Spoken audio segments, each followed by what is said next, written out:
Bismillahirrahmanirrahim. Assalamualaikum warahmatullahi ta'ala wabarakatuh. Alhamdulillahi rabbil alamin. Wa sallallahu ala sayyidina Muhammadin wa ala alihi wa sahbihi wasallam. Amma ba'du. Beberapa hari yang lalu ada peresmian satu pendukung Jokowi yang dengan resmi memakai nama Geng Solo. Yang mana sebelumnya juga sudah ada yang dengan resmi memberi nama Tremul. Nah, kumpulan-kumpulan orang yang ada sebagaimana akan kita saksikan nanti itu adalah kumpulan orang-orang yang tidak memiliki daya berpikir yang baik. Yang mana saya menjadi heran dengan sikapnya Pak Jokowi ya. Karena nanti kita akan melihat bahwa ternyata mereka itu direstui oleh Jokowi sebagai garda terdepan di dalam membela citranya Jokowi itu sendiri. Nah, kenapa saya katakan saya terheran? Karena orang-orang seperti mereka yang akan kita saksikan ini itu bukanlah orang-orang yang cakap secara intelektual. Narasinya ngawur, cara berbicaranya urakan, pola pikirnya tidak ajeg dan lain sebagainya. Tetapi tanpa malu Pak Jokowi itu sekarang sudah merestui mereka secara resmi. Ini sudah official begitu ya. Yang mana itu tidak dilakukan beberapa tahun yang lalu, apalagi saat beliau sedang menjadi presiden ya. Tapi sekarang mungkin kekuatan Jokowi secara resmi begitu di pemerintahan sudah mulai terkikis. Tapi memang ada berpusat pada satu partai, saya lihat itu di PSI ya. Mungkin ini orang-orang juga berbondong-bondong untuk pengen masuk ke PSI, dan saya lihat PSI itu sedang membangun kekuatan untuk 2029. Entah bagaimana hasilnya saya tidak tahu, cuman secara politik memang tergerus kekuatan Jokowi ini. Dan secara media sosial kita katakan buzzer begitu ya, ini sudah nampak dan sudah terang-terangan, yang mana bertahun-tahun yang lalu itu dinafikan. Nah, kita akan lihat saja sekarang ya bagaimana geng Solo ini tatkala mereka itu sowan ke rumahnya Jokowi itu sampai nangis-nangis terharu biru begitu ya, keluar air mata dan lain sebagainya. Kita akan saksikan saja dulu.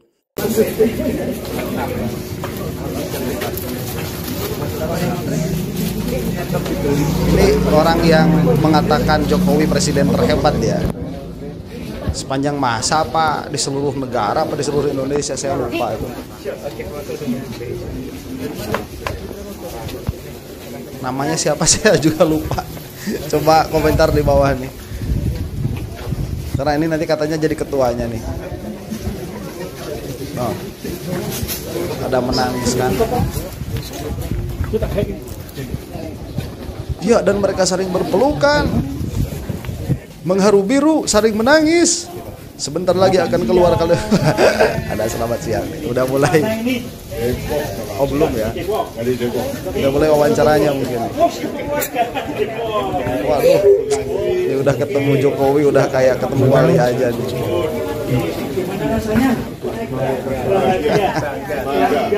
Mantap. Luar biasa.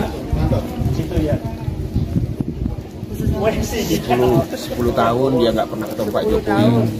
Baru dari NTT dia datang, baru dia ketemu sama Pak Jokowi, sama seperti juga.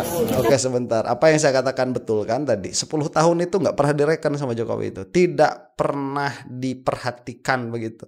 Saya jadi ingat satu anime, ada apa sih namanya itu? Ya, perhatikan aku guru gitu. Itu suka banyak captionnya itu. Entah anime apa saya tidak tahu. Nah, ini minta diperhatikan selama 10 tahun. Pada akhirnya kekuatan Jokowi melemah, ya akhirnya diperhatikan juga. Gestur seperti ini ya, saya tidak tahu agamanya apa, dan itu tidak relevan untuk dibahas di sini. Cuman begini, keadaan psikologi seperti ini, keluar menangis setelah bertemu dengan seseorang, itu sering sekali dialami oleh orang-orang yang tadinya itu bertemu dengan seseorang yang katakanlah mursyid begitu ya. Saya beberapa kali menemuinya tuh. Misalkan kalau di Abah Awas misalkan begitu ya, di bukan Suryalaya kan itu Sirna Rasa. Nah, orang-orang suka ada sowan, suka ada salaman ngantri begitu. Setelah salaman ngantri kemudian mendapatkan suatu pengalaman yang luar biasa, itu ada. Terlepas saya tidak mengatakan Abah Awas benar begitu ya, cuman pengalamannya memang terjadi. Saya sendiri pernah mengalaminya itu saat saya mengamalkan sholawat wahidiyah itu waktu bertemu dengan Kanjeng Romo. Itu memang berbeda karena ini adalah sosok yang kita idolakan begitu ya. Ini adalah sosok yang kita kagumi. Kemudian jauh-jauh kita ini pergi, kalau saya dari Garut itu jauh-jauh pergi dari Garut ke Kediri, kemudian di sana akhirnya bisa bertemu, bisa bersalaman. Itu mendapatkan pengalaman yang luar biasa memang. Dan pengalaman itu sifatnya subjektif ya, jadi tidak objektif. Jadi tidak melihat apakah orang yang kita kaguminya ini benar atau salah, tidak. Ini adalah pengalaman subjektif dan orang bisa mengalaminya, bisa tidak. Nah, pengalaman seperti ini yang dilakukan oleh beliau ini, entah siapa namanya, tolong komentar di bawah begitu. Ini wajar terjadi. Cuman yang tidak wajar itu kepada tokoh politik, itu tidak wajar. Biasanya ini terjadi, saya katakan sekali lagi, terhadap mursyid para thoriqah lah katakan begitu ya, atau pembesar agama biasanya. Entah kalau misalkan pengalaman bertemu artis yang banyak dikagumi, karena saya belum pernah begitu mengagumi artis sampai mau ketemu, sampai mau salaman begitu. Cuman dulu ingat kita ada acara yang namanya Mimpi Kaliye kalau tidak salah ya. Itu kan begitu, ketemu artis itu jingkrak gitu ya, teriak-teriak sampai nangis. Nah, mungkin pengalaman yang dialaminya sama mungkin. Jadi saya dalam pengertian, saya tidak mengomentari ini adalah pengalaman yang bohong, kemudian orang ini lebay begitu dan lain sebagainya, tidak. Tetapi ini menunjukkan bagaimana posisi Jokowi di mata orang-orang yang mencintainya. Ya, mungkin Jokowi ini sudah setara wali. Makanya kemarin pernah ada narasi juga yang mengatakan Jokowi sudah cocok jadi nabi itu. Macam-macam aja ya. Kita lanjutkan dulu nih. Dari saya dari Balikpapan, baru ini ketemu Bapak dan Bapak merestui kita dengan baik semua. Nah, di barisan Geng Solo pun Bapak sudah setuju. Coba-cobain sebentar ya. Ini sudah menyetujui kita semua dan ini nangisnya kenceng nih. Dari saya dari Balikpapan, baru ini ketemu Bapak dan Bapak merestui kita dengan baik semua. Di barisan Geng Solo pun Bapak sudah setuju. Dan ini cita-cita yang sudah kita buat untuk Bapak. Oke, itu sudah direstui oleh Jokowi ya. Kemudian pengalaman ekstase yang dialami oleh orang ini luar biasa. Sekali lagi ini adalah pengalaman subjektif dan saya tidak menuduh orang ini air mata buta ya begitu, kemudian bohong, pencitraan, enggak. Ini memang pengalaman yang bisa dialami oleh setiap orang yang mengagumi seseorang kemudian bertemu. Cuman sekali lagi tadi saya katakan, yang anehnya saja kok sosok Jokowi ini yang dikenakan. Emang sudah separah itu. Ya, makamnya juga kan, makam ibunya udah kayak makam wali aja,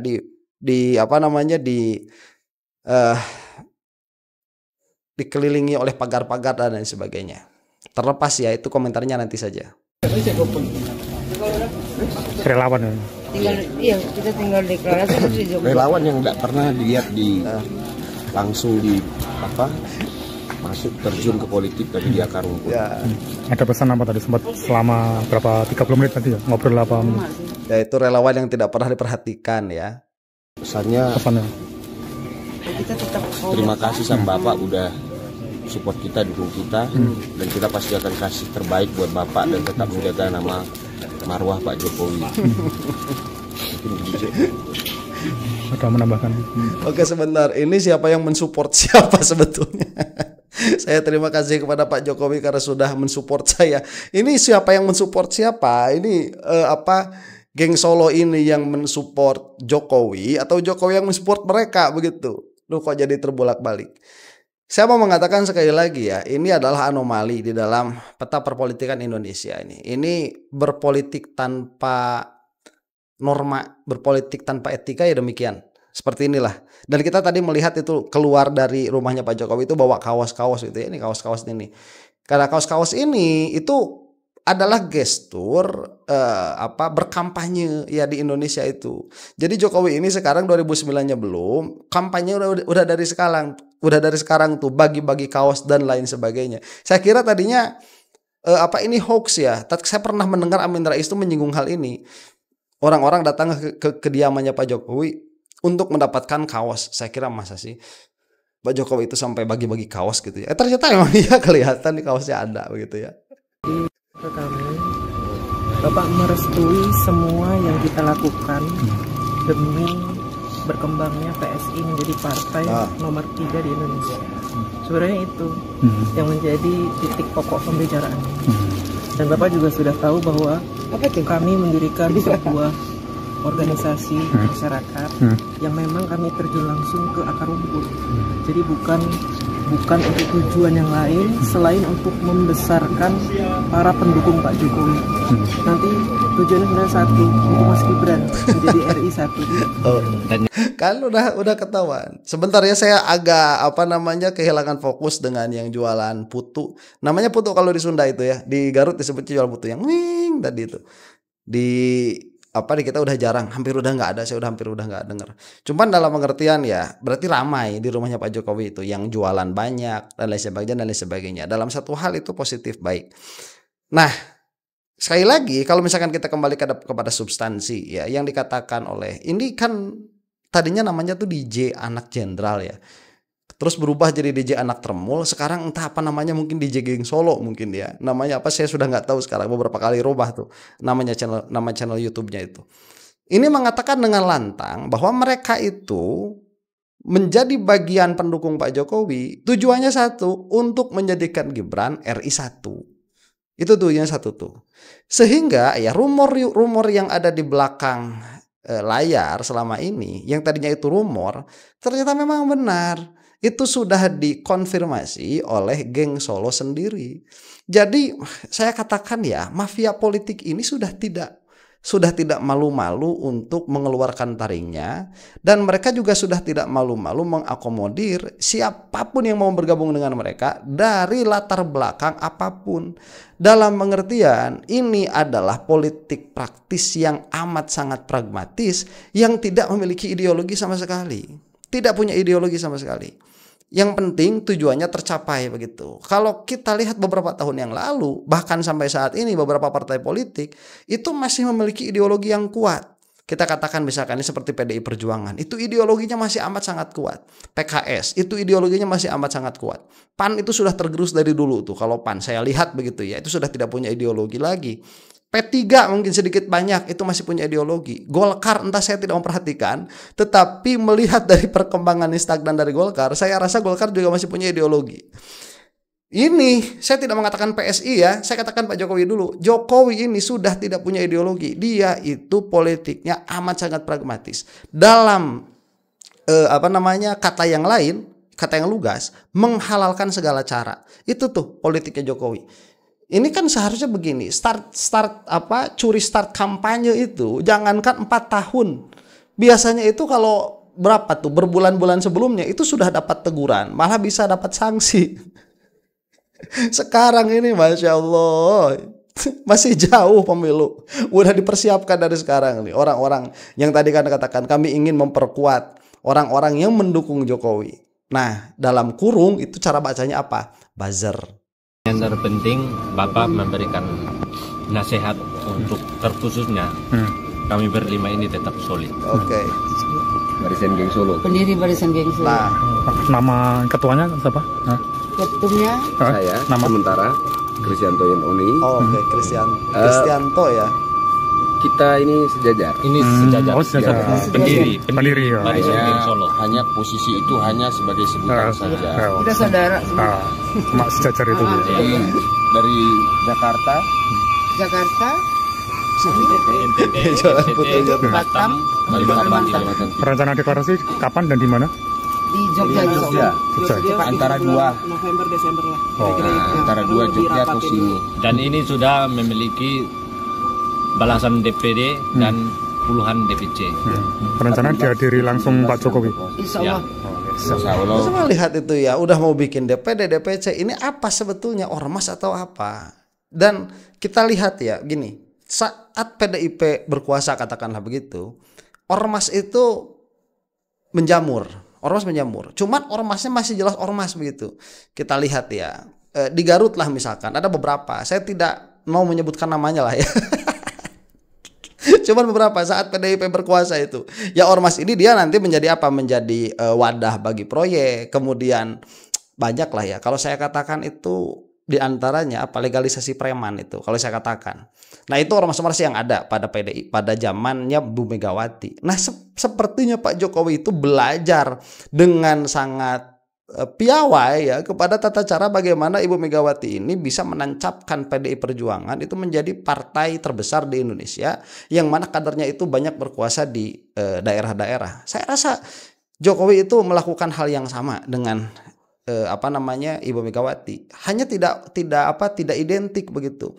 Yang mana tadi saya katakan, Bu Megawati ini masih punya prinsip, beliau itu masih punya ideologi ya. Saya tidak setuju dengan sikap politiknya, tapi lain hal itu. Dalam pengertian tatkala ideologi masih ada, kita ini masih bisa melihat harapan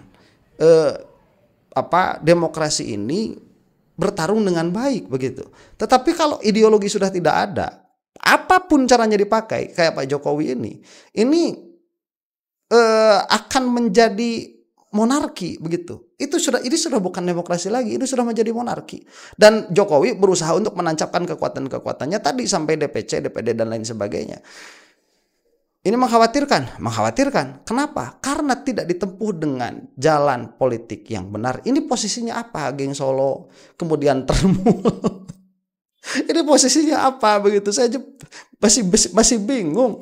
Ada ART-nya nggak ada, aturan main mereka itu bagaimana juga belum jelas sampai saat ini. Cuman yang jelas satu hal, mereka sudah direstui oleh Jokowi secara verbal begitu ya. Dan verbal itu lebih kuat daripada tulisan apapun, dan mereka mengakuinya kemudian di depan rumahnya Pak Jokowi.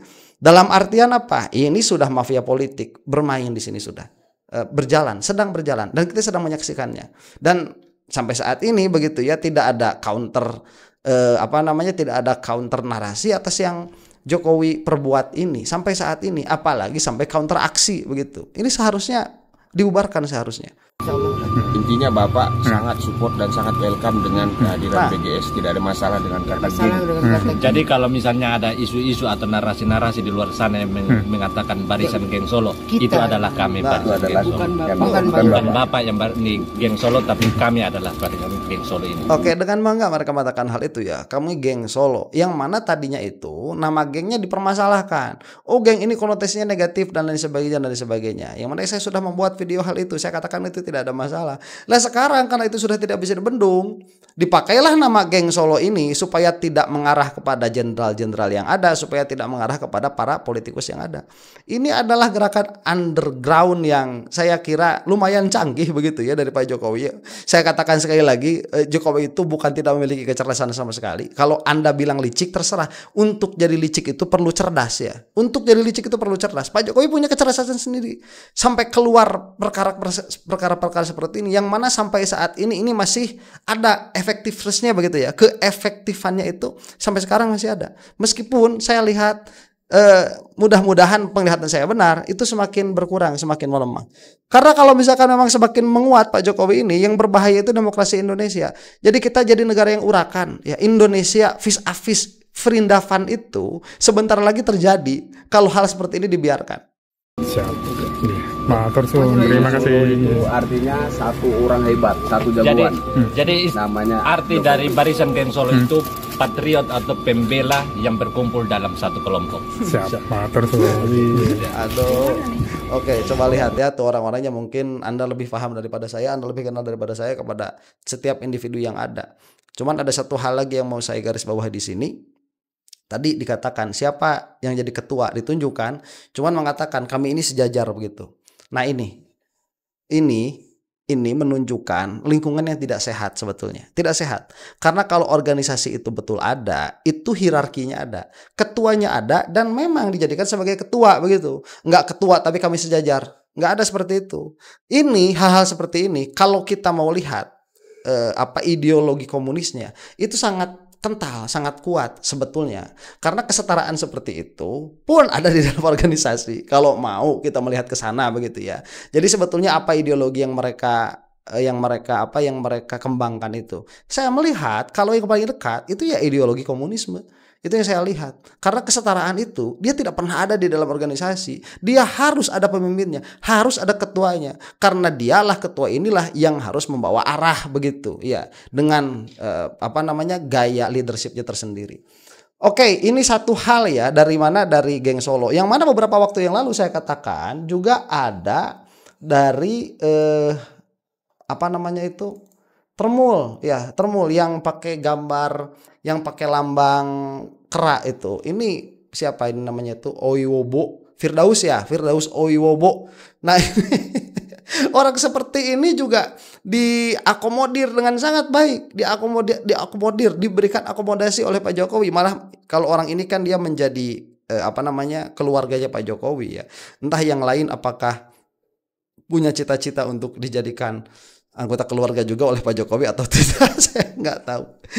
Cuman orangnya ngomongnya udah ngelantur aja. Yang mana saya katakan sekali lagi, ini adalah gestur tidak tahu malu dari Pak Jokowi di dalam mengakomodir orang-orang seperti ini. Karena orang-orang seperti ini tidak ada intelektualitasnya sama sekali. Orang ini naik ke atas meja waktu persidangan. Kemudian orang ini mengaku sebagai cucunya Nabi Muhammad SAW. Kemudian orang ini juga mengaku sebagai anak jin itu. Coba lihat jejak digitalnya. Dan ini orang ngomong serampangan direstui sama Jokowi.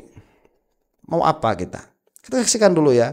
Bang, dikit nih Bang, Abang duduk di sebuah mobil yang didambakan orang-orang yang tahu mobil kualitas yang oke. Nah Bang, gimana nih bisa? Ini bukan kualitas oke, mobil lama tahun 48, tahun 40-an. Tapi gue hobi aja jeep lama begini. Ya, gue koleksi jeep. Oke, bicara koleksi, tapi bicara kemarin relawan dari Jokowi Gibran sudah mendesak untuk laporan Pak Jokowi diproses dan akan ditetapkan tersangka. Nah Abang berpendapat juga nggak? Kenapa enggak? Termul, ketua umum termul. Ya sebenarnya emang harus udah ditangkep gitu loh. Kemarin kan gue sempat ngambek tuh sama Kapolri ya kan, Pak Listio Sigit Prabowo. Walaupun selama ini kan gue mendukung beliau kan gitu. Gue ini kan selalu mendukung Pak Listio Sigit Prabowo kan. Cuman kemarahan gue kemarin memuncak karena lambannya penahanan Rizwan Sianipar CS kan, Rizwan Betok dan Roy Panci CS itu. Gue agak marah, kenapa sih Pak Jokowi digini-giniin lah, terus ngempet lagi ke Gibran, tapi polisi belum melakukan tindakan apa-apa gitu loh. Oke sebentar ya. Nah ini yang sekarang menjadi isu besar bagi relawan Jokowi apa? Memenjarakan Roy Suryo dan kawan-kawan. Yang mana ya sebagian bertindak dengan elegan, sebagian ya. Jadi Jokowi itu saya lihat ada ada relawan yang mereka itu agak punya style begitu, seperti siapa Azwan begitu ya. Kemudian bawa orang-orang kan kayak Dian Hunafa, kayak Ina Lim begitu. Itu bawa orang-orang seperti itu agak elegan. Kita masih bisa berbicara. Ada frontnya orang-orang seperti ini yang sudah tidak bisa diajak bicara. Mereka itu asal meledak aja, asal ngomong aja begitu. Dan gaya seperti ini entah siapa audiens yang dituju oleh Pak Jokowi. Cuman kalau kita seharusnya malu sebagai bangsa. Coba mengatakannya begini. Ini perkataan siapa? Oiwobo ini ya, perkataan Firdaus ini. Dia mengatakan begini tadi dari apa yang kita lihat. Bahwa polisi ini dia seharusnya dengan cepat menangkap Roy Suryo. Kenapa? Karena Listio Sigit ini yang mengangkat itu adalah Jokowi. Jadi dari satu penggal perkataan itu saja kita bisa melihat bahwa politik mereka itu politik bullying begitu. Saya berkuasa, kamu jangan macam-macam. Bukan politik penegakan hukum, memajukan bangsa, kemudian apalagi sampai memberikan kewarasan terhadap warga. Bukan di sana. Pendidikan adalah hak semua bangsa begitu. Tapi yang ada dilihat sekarang bukan pendidikan tapi pembodohan oleh orang-orang macam ini. Jadi kita sebagai sebuah bangsa sudah tidak ada memajukan bangsa, bersatu begitu di dalam perbedaan sudah tidak ada.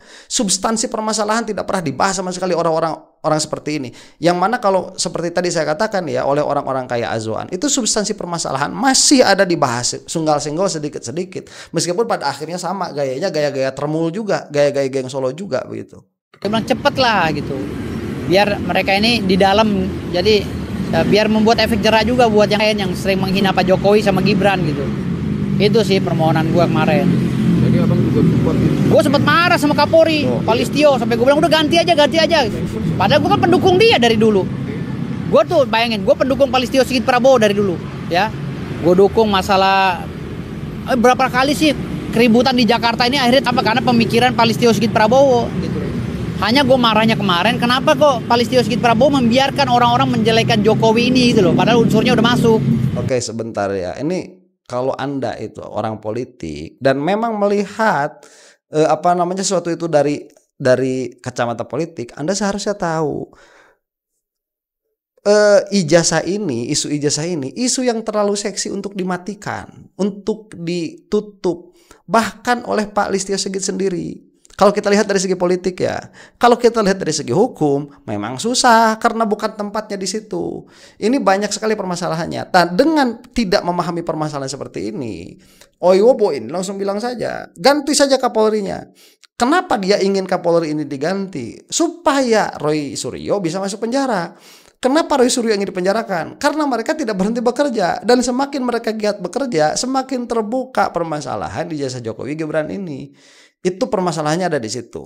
Yang mana saya lihat begitu, dan kita harus melihat orang-orang seperti ini tidak menghendaki kebaikan bagi negara. Orang-orang seperti ini menghendaki kebaikan bagi keluarga Jokowi.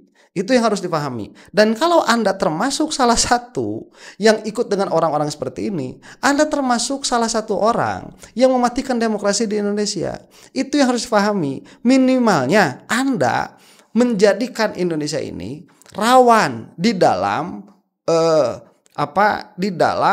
nuansa demokrasinya untuk 30 tahun ke depan. Bagaimana mau terus-menerus begitu di keluarga Jokowi? Ini yang harus diperhatikan. Coba lihat ya, Gibran itu, dia umurnya belum 40 tahun sudah jadi wakil presiden. Ini ya, kita belum pernah melihat memang wakil presiden yang jadi presiden itu belum pernah. Mungkin ya, setahu saya tuh. Oh, dulu sih Pak B.J. Habibie sama Bu Megawati pernah juga ya. Dengan permainan politik yang ya demikian adanya. Ada kemungkinan berarti Gibran ini menjadi apa? Menjadi presiden. Coba bayangkan sama Anda. Bagaimana Indonesia ini ke depannya? Kalau posisi powernya itu dikuasai oleh mereka, dan ini sedang dipersiapkan loh ya. Saya bukan katakan akan dipersiapkan. Ini sedang dipersiapkan. Mereka sedang berjalan menuju ke sana. Dan kita lihat efek destruksi yang dilakukan oleh bapaknya. Yang mana bapaknya itu bukan berasal dari monarki. Ini mau dibawa anaknya masuk. Mau jadi apa negara kita ini? Mau jadi Nepal begitu? Mau jadi apa? Ini lebih baik dicegah dari sekarang. Masih amat sangat banyak tokoh-tokoh yang amat sangat jauh lebih baik daripada Gibran. Itu masih amat sangat banyak. Cuman kenapa orang-orang seperti ini kok sudah berbicara tentang hal itu semenjak sekarang begitu? Yang mana pemilihan umum juga masih jauh, tetapi masih sudah dipersiapkan dari sekarang. Ya, kemungkinan yang paling kuat, kemungkinan yang paling besar karena mereka takut privilege yang mereka rasakan selama ini hilang. Jadi mereka itu memikirkan privilege mereka, tidak memikirkan bangsa Indonesia. Nah, inilah mungkin yang harus kita sadari, yang mana kita ini harus menggunakan pola pikir kita untuk mencapai Indonesia yang lebih baik. Di dalam hukum-hukumnya saja dulu begitu ya, di dalam tatanan demokrasinya saja dulu itu perbaiki. Berbicara tentang kemajuan ekonomi dan lain sebagainya itu masih terlalu jauh apabila tatanan berpolitiknya ini tidak dibahas dengan baik. Saya doakan mudah-mudahan semakin baik, semakin bagus, semakin kuat orang-orang yang berusaha melawan kezaliman dari bentuk kezaliman apapun. Mudah-mudahan Allah Subhanahu wa taala senantiasa memberi maaf kepada kita semua. Wallahu taala alam bisawab. Assalamualaikum warahmatullahi taala wabarakatuh.